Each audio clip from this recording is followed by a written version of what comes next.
The rain fell hard on the old wooden roof as the coins hit the table, one by one, cold and heavy. £10. That was the price they placed on Vivian Ashworth. The sound of the metal felt like the closing of a coffin. With every small clink, her old life slipped farther away. No one asked how she felt. No one cared.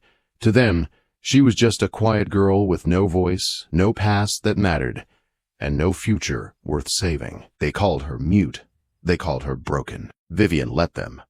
Silence had become her shield, the only thing the world could not take from her. For 3 long years she had lived in Mr. Horace Petton's dark house in London, where cruelty was as common as dust on the floor. His nephew Seal was worse, with eyes that followed her and hands that never stayed where they should. Speaking had only brought pain in the past, so she chose not to speak at all. It kept her safe.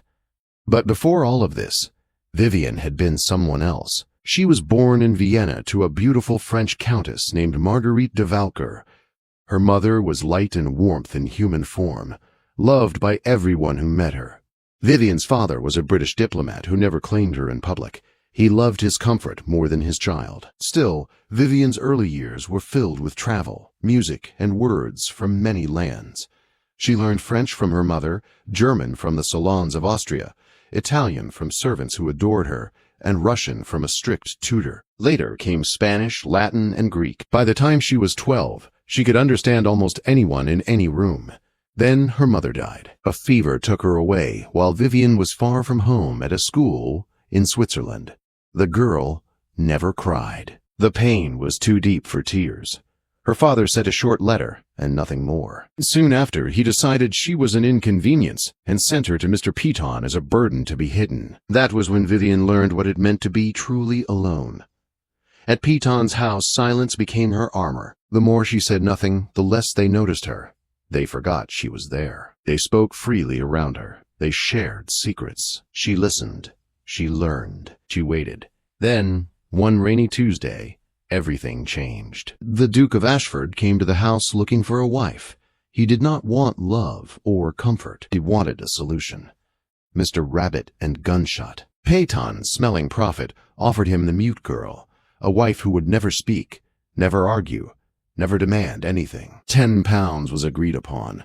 Vivian stood in the cold drawing room as they spoke about her, as if she were not there. The Duke looked at her with gray eyes that held no warmth, but also no cruelty, just distance. He agreed. The deal was made. Coins were counted, and Vivian was sold again. She left that house with only a small bundle of her things, a worn dress that once belonged to her mother, a shawl that still held a faint scent of her, and a tiny locket with her mother's picture hidden inside. As the carriage pulled away, she did not look back. Ashford Hall was large and cold and beautiful. Stone walls rose into the mist like something from a story. Servants stared at her in quiet shock. This was their new duchess, a poor, silent girl in worn clothes. The Duke showed her to her rooms and spoke in a calm voice that held no anger. He told her she would not be disturbed, that she could live as she pleased, that he expected nothing from her. Vivian watched him leave, unsure if she should feel relief or fear. Days passed. She explored the house, walked through empty halls, and sat in the large library where dust covered the books. The servants whispered about her. Poor thing. Mute. Sad. She let them think it. One day, she heard voices in a study. The Duke and his aunt were speaking. Vivian stood still and listened. The Duke would lose everything if he did not have a child within 6 months. That was the secret behind the rushed marriage. But he had chosen a wife who could not speak and could not give legal consent. In trying to protect himself from becoming a cruel man like his father, he had trapped himself. Vivian felt something strange in her chest. Pity, understanding. This man was not cold. He was afraid. Later, the Duke began leaving books for her in the library. Books about trauma, about silence, about voices that had been lost and found again. He was trying to understand her. Then came the invitation to a grand diplomatic event. Leaders and nobles from across Europe would attend. Vivian would go too, dressed like a duchess and silent as always. At the event, she stood beside the Duke while men spoke nearby in Russian. They laughed and shared plans to steal the Duke's business and ruin him. They thought no one could understand them. But Vivian did. Her heart pounded. She had to warn him. She reached for his arm. He turned. Their eyes met. "You understand them," he said quietly. She held his gaze. In a small room away from the crowd, she spoke for the first time in years. Her voice was soft but clear. She told him everything. The Duke stared at her in shock. "You can speak." "Yes," she said. "I always could." In that moment, both of their lives changed forever. The Duke did not speak for a long moment after Vivian's words fell into the small study. The lamp between them flickered, throwing shadows across his face, and she saw something she had never seen there before. Shock, yes, but also awe, and beneath it all, a deep, aching relief. "You understood every word," he said quietly. "All this time." Vivian nodded. Now that she had broken the silence, there was no point hiding behind it again. Her heart was racing, but there was also a strange calm inside her, as if something long locked away had finally been released. "I understood more than they ever guessed," she said. "That is why they are dangerous. They think you blind.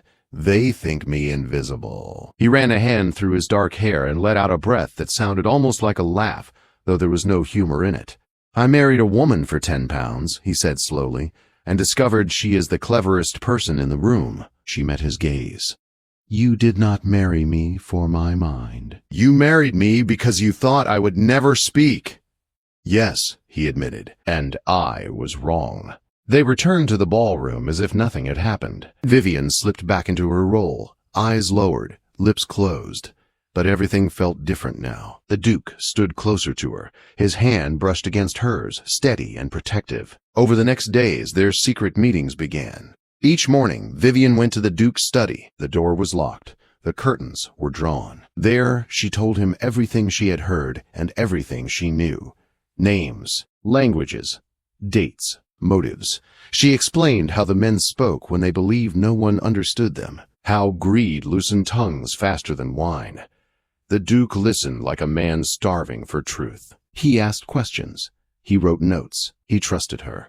Trust was something Vivian had not known in a very long time. Slowly, they began to speak of other things too.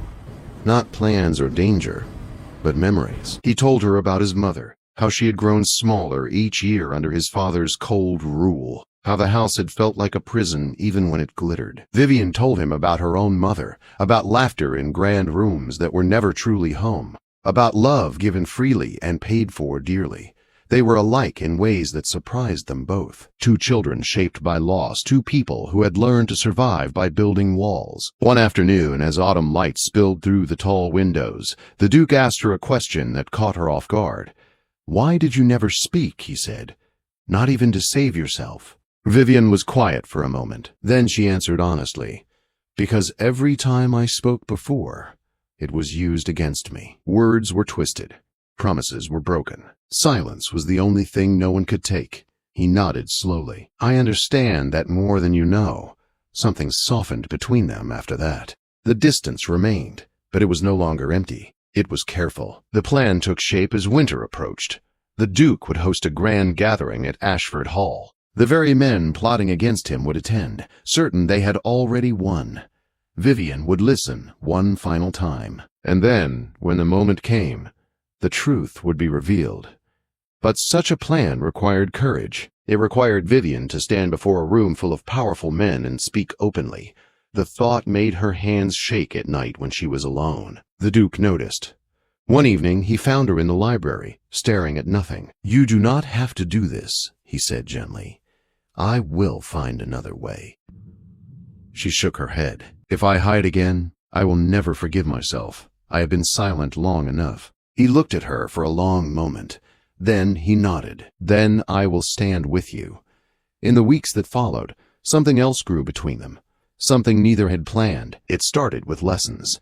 The Duke asked Vivian to teach him Russian. She laughed, the sound surprising them both. It had been so long since laughter came easily to her. He was a terrible student. His accent was rough, his patience short. But he tried, and that effort meant more to her than perfect words ever could. Sometimes their hands brushed as she corrected his writing. Sometimes he watched her speak with quiet wonder, as if every word was a small miracle. One afternoon, as she laughed at his poor pronunciation, he leaned closer without thinking. The laughter faded. The space between them vanished. The kiss was gentle and uncertain, as if both were afraid of breaking something fragile. When it ended, they stood very still. "I did not plan that," he said. "Neither did I," she replied. They did not speak of love, not yet. But the walls between them were no longer whole. As winter deepened, danger crept closer. The conspirators grew bold. Papers were prepared. Meetings were set. Time pressed against them like a closing door. Then the night arrived. Ashford Hall shone with light.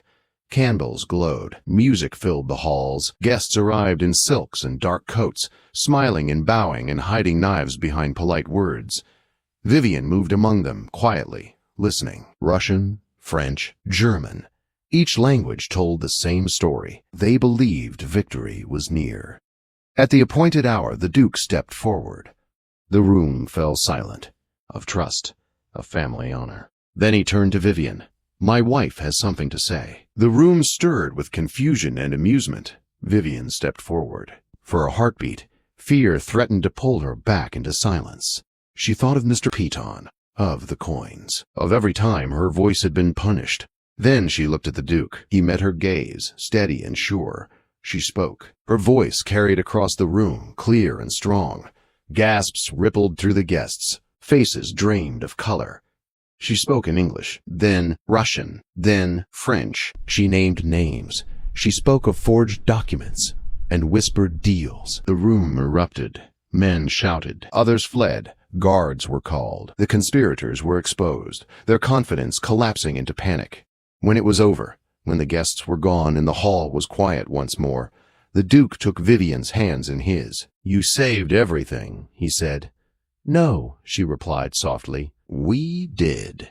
That night, they stood together at a window, watching the snow fall over the dark grounds. For the first time, Vivian did not feel like a purchased thing or a silent shadow. She felt seen, and somewhere deep inside, hope began to take root. The days after the reception moved like a dream. Vivian half believed she might wake from it any moment. Ashford Hall, once so quiet and distant, buzzed with voices and footsteps. Officials came and went. Papers were signed. Men who had once smiled politely were led away with their heads lowered. The danger that had hovered over the Duke like a dark cloud finally broke apart. Through it all, Vivian stayed close to Sebastian, not as a silent figure beside him, but as his equal. He asked her opinion. He trusted her judgment. And each time he did, something healed inside her that she had not known was still broken. The world outside Ashford changed how it looked at her almost overnight. Whispers spread through London society. The mute Duchess was not mute at all. She was brilliant, dangerous, unusual. Some said she was a spy. Others claimed she had been trained in secret courts across Europe. Vivian let them talk. She had spent too many years being invisible to worry now about being misunderstood. Inside the house, changes were quieter but deeper. The servants no longer avoided her eyes. They bowed with real respect. Some looked at her with awe, others with fear, but none with pity. Lady Constance, stiff and sharp as ever, began asking Vivian to sit with her in the afternoons. Their conversations were careful at first, then thoughtful. Respect grew where suspicion had once lived. "You surprised us all," Lady Constance said one evening. "Including me." Vivian smiled gently. "I have learned that people often do." Sebastian changed too. The man who once hid behind distance and silence now laughed more easily. He spoke openly. He no longer rode alone at dawn to escape his thoughts. Instead, he walked with Vivian through the gardens. Even in the cold, his hand wrapped around hers as if he feared letting go. One evening, weeks after the scandal ended, they sat before the fire in the library. The room smelled of old books and burning wood, a scent that had come to mean safety to Vivian. "There is still the matter of the will," Sebastian said quietly. "The deadline." Vivian nodded. They had both avoided the subject as if naming it might break what they had built. "I never intended to ask anything of you," he continued. "When I married you, I planned to live alone, even with a wife. I swore I would never trap another woman the way my father trapped my mother." She reached for his hand. "You have not trapped me." "But the law is cruel," he said, and the past is not easily escaped. Vivian looked at him steadily. Sebastian, I did not find my voice just to be silent again. I choose you, not because of your title or your estate. I choose you because you see me. His breath caught. Are you certain, he asked, almost afraid of the answer, that this is what you want? Yes, she said without hesitation. For the first time in my life, I am certain of something. That night, their love became something complete, not rushed, not taken, chosen. Vivian did not feel fear. She felt trust. She felt free. Winter passed slowly, then softened into spring. The grounds of Ashford bloomed with new life. Flowers opened. Birds returned. And with the change